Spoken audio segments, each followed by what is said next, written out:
پاکستان لوٹ کے کھا گیا، پورا سندھ لوٹ کے کھا گیا،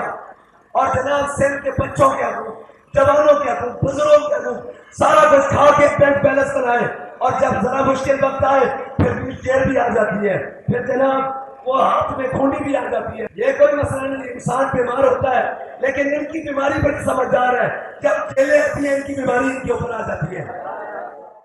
بسم اللہ الرحمن الرحیم۔ یہ مارچ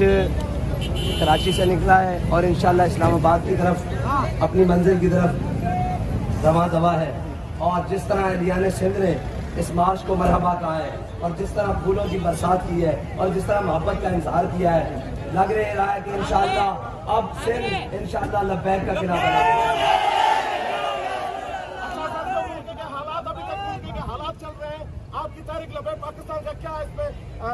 دیکھیں ابھی تو ہم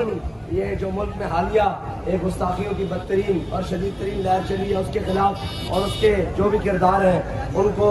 انجام تک پہنچانے کے خلاف، اور جناب جو ملک میں حالیہ پیٹرولیم کی قیمتوں کی جو پیٹرولیم کی قیمتیں ہیں ان کی جناب جو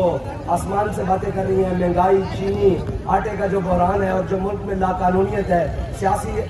ریاستی عدم استحکام ہے، اس کے جناب حق میں پاکستان بچاؤ مارچ اس لیے لے کر چل رہے ہیں کہ انشاءاللہ پاکستان کے اندر اب حضور کا نظام لا کر سامنے دیں گے۔ اچھا سر، ایک سوال کہ اگر ابھی تک باتیں یہ چل رہی ہے کہ پی ٹی آئی کے اوپر پابندی لگی جا رہی ہے، آپ نے پارٹی کا کیا اس پہ راضی ہے؟ پابندی اس پہ لگنی چاہیے؟ دیکھیں ہمارا یہ بنیادی موقف ہے کہ کسی پارٹی کے اوپر بھی پابندی نہیں لگنی چاہیے، اس کو اپنا رائٹ ہونا چاہیے اپنی بات کرنے کا حق ہے۔ جو مجرم 9 مئی کے سانے میں ملوث ہیں، جو ملزمان ہیں ان کو سزا دیں اور باقی قوم کے بچوں کو تکلیف دیں۔